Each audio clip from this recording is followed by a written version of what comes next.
the opposition. Thank you, Mr. Speaker.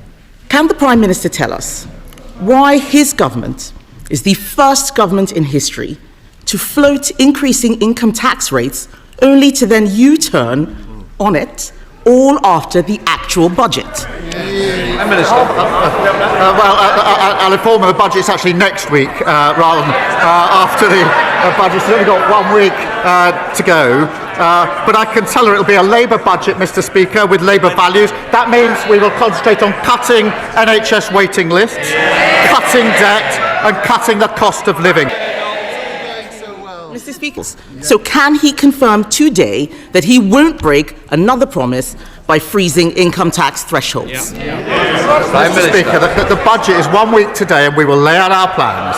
But what we won't do, Mr. Speaker, I've said what we will do in terms of protecting the NHS and public services. What we won't do is inflict austerity on the country as they did. It's caused huge damage. What we won't do is inflict a borrowing spree like Liz Truss did, also inflicted and did huge damage. In her budget speech last year, the Chancellor said, and I quote, "I am keeping every single promise on tax that I made in our manifesto. So there will be no extension of the freeze in income tax and national insurance thresholds."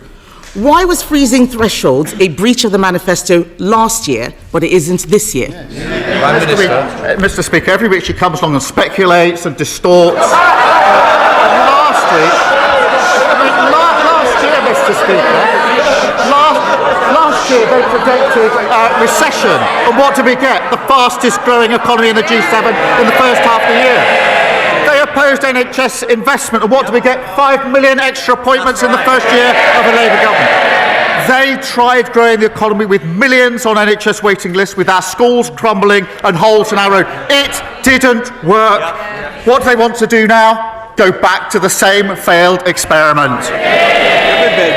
When the Chancellor made that promise to unfreeze the thresholds, it wasn't an off-the-cuff comment. She said it on the floor of this House in her budget speech. That was a deliberate statement of government policy. So if she breaks such a clear promise, how can the public trust a word that she says next week? Mr. Speaker, she talks about inflation. It went to 11% on there. 11%. And the country is still paying the price. Inflation is down this morning, wages are up, and we've had 5 interest rate cuts, and that's because our fiscal rules are ironclad. And the Leader of the Opposition and the party opposition have no credibility on the economy. She was Treasury Minister during the worst decline in living standards on record. And she said that Liz Truss got the mini-budget 100% right.